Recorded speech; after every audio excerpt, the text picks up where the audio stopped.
තලනටු ඔය බලපන් අම්මා තනව මොකද මේ ආරි ගෙලියනේ දෝස්ත බෝල්දි අවතරයි දේවල් වහන්සේ ඔබ වහන්සේට කියන්න දැන් ප්‍රිය අර උඩ උලගේ එහා පැත්තේ තලකමතේ කට්ටිය කාන්තාව වැඩ ඉතින් මාත් ඒක හොඳට හොයා බලමින් පරීක්ෂා කරන ගමන් ඕම යටි හුලගෙන් ගියා ඉතින් එතකොට තලනටු එන්නේ නැති මොනවා තලනටු එන්නේ නැති හොඳයි එහෙමනම් මට ප්‍රකාශ කරපන් එහෙමයි අවතරයි කමක් නැහැ කිමුගේ ධම්මට ප්‍රකාශ කරපන් ඔබ ඒ හින්දාම දෙන්න ප්‍රමාද උනේ අවතරයි ඒකම ඉඳා නෙමෙයි ඒක ඔබ වහන්සේගේ වැරද්ද ඕංගා ඒ මොකද ඔබ වහන්සේට මම එදා කිව්වා අපි ඔබ වහන්සේ එදා කිව්වනේ රාජමන්දිරේ මහතෙරපති අපි 60 20 සංචාරයන් කියලා ඔව් එතකොට මම ඒකට ගමනට සූදානම් වුණා ඉතින් එතකොට තමයි අත්කාලේට හොඳ මාස්ටර් ඔබ වහන්සේට මම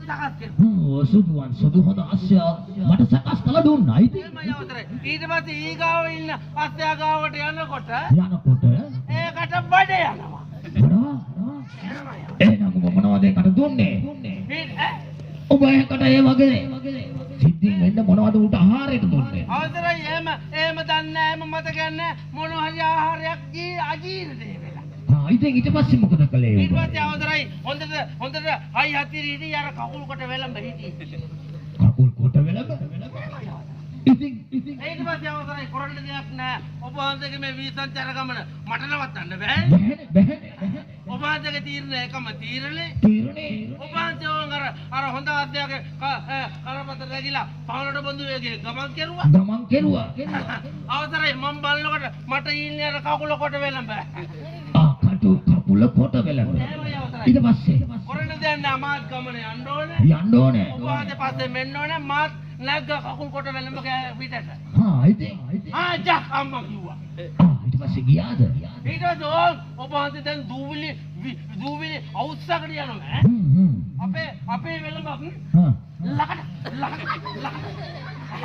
එහෙම යනවා ඔබේ වෙලඹ අර කොටේ යන ටොට්ටොක් කියන්නේ ඉතින් ගමන ගියා එහෙම යවතයි තලගම්මානේ ඕම් පහු කෙරුවා එතකොට මාව චූටි හින්න මොකක් නිකම් පොඩි හින්න කල්නද වෙහි පොදක් වගහුන්නේ හින්න ඔව් වෙහි පොදක් පින්න ආවල් පුකේක තමයි මොකක් කිව්වා පින්න අන්න අවතරේ පින්නක් ආවෝන් ඉතින් පින්න එනකොටම ඔබ වහන්සේ ඔය පින්න අස්සෙම කොහොම ඉදිරියට සස් කාලා ගියා උඹට මාව හොයාගන්න බැරි වුණා ඊට පස්සේ එහෙමයි අවතරයි දැන් මගේ කකුල කොට වෙලඹ ඉන්නේ මම අපේ පින්න දැක්ක විතරයි කන්ද දැක්ක විතරයි මට නම් බෑ කන්ද දැක්ක විතරයි මට නම් බෑ කියනවා එහෙමයි අවතරයි ඊට පස්සේ මොකද කළේ ඊට පස්සේ ආවා මට සාධාරණ කේන්තිය එන්න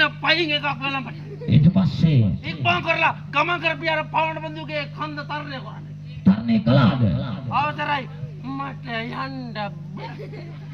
යන්න බෑ කියන්නේ ඉතින් ආව සාධාරණ කේන්තිය බැස්සා වෙලඹගේ කරෙන් බිමට බැස්ස කරෙන් බිමට එහෙමයි අවතරයි ඊට පස්සේ ඒ කරලා ඔළුව හොඳට අත ගෑවා ඔම්මේ නාස්පුඩු දෙකට ඇඟිලි දෙක දැම්මා එහෙමයි දාලා ඒව උඩට ඉස්සුවා එහෙමයි අවතරයි උස්සලා ඇහිගෙඩි දෙක කොහොම කරලා ඇරලා පෙන්නුවා කන්ද නැගපන් කෙල්ල නැග්ගනේ පුක ඒත් නැග්ගේ නැද්ද බොල මට නගින්න බෑ කියනවා එහෙමයි අවතරයි අර සීතලට එහෙමයි අවතරයි මම පිටිපස්ස පිරිමැද්දා හොඳට පිරිමැද්ද තමයි යමන් කියලා නැගපන් පුතා කිව්වා මට නම් බෑ ඒකමයි කියන්නේ එහෙමයි අවතරයි ඊට පස්සේ ආව සාධාරණ කේන්තිය එහෙමයි අවතරයි ගත්තා කෙවිත අතට ගාගත්තා ඉන්නේ ගත්ත ආස්තය වෙලඹගේ කකුල් කෙටි දෙකනුයි අත් දෙකනුයි අල්ලගත්තා ඉතලා තියාගත්තා කරේ කන්ද නැගගෙන ඇවිල්ලා තමයි මේ රාජමන්දිරේට අපුච්චේ එතකොට වෙලඹ උපකරේ තියාගෙන තමයි කන්ද තරණය කළේ අවතරයි වෙලඹට නගින්න ඒක තමයි. මං හරි නගින්න බෑ කොහොමද? ඒක තමයි. ඔබ වහන්සේ මන් දාලා ආවනේ. මං ඉතින් අහම විස්තරයක් නොදන්න නිසා එහෙමයි අවසරයි. මම මගේ ගමන ඉක්මනින්ම රාජ මන්දිරයට ආවා. ඒ වුණාට එහෙම හොඳ නෑ. එකට ගත්තත් හොක්ක වෙනස් කියන්නේ ඕක. හොක්ක වෙනස්. ඒ මොකද්ද? මම එහෙම දෙයක් අහලා නැහැ. ඇයි එදා කිව්වේ අපේ බණ්ඩා මාමා? එකට ගත්තත් බොක්ක වෙනස් කියලා විහාරේ කතාවක් තියෙනවා රටේ ජනතාවට නේද? ඒක නෙමෙයි. ඔබ වැඩි ඔය එක පැත්තක් මට මූණ පෙන්වන්න නැතුව හැම තිස්සෙම මම මේ කල්පනා කළේ ඔබ මූණ වසංගනවා. නෑ ඒක ඉතින් පරණ මූණම තමයි. පරණ මූණමද? පරණ එකම තමයි. ඔය පරණ මූණමද? එහෙම වෙන්න බෑ. හරෝපිය බලන්න. මොනවා? ඔහොම නෙමෙයි මම පැත්තට හරෝපිය. එහෙම යවතරයි. මේ දුෂ්ට බුද්ධි. මොකක් හරි හිතීමක් තියෙනවා මෙතන. මොකවත් නෑ මගේ. ඒ පරණ එකම තමයි මගේ. එහෙනම් ඔය කම්මුල මොකද ඔය තලිස්සලා වගේ තියෙන්නේ? නෑ. මොනවා? මෙහාට වරේ. මේ බලපන්. හොඳටම පහරක් තියනවා. යන්නකො රාජමන්ත්‍රී.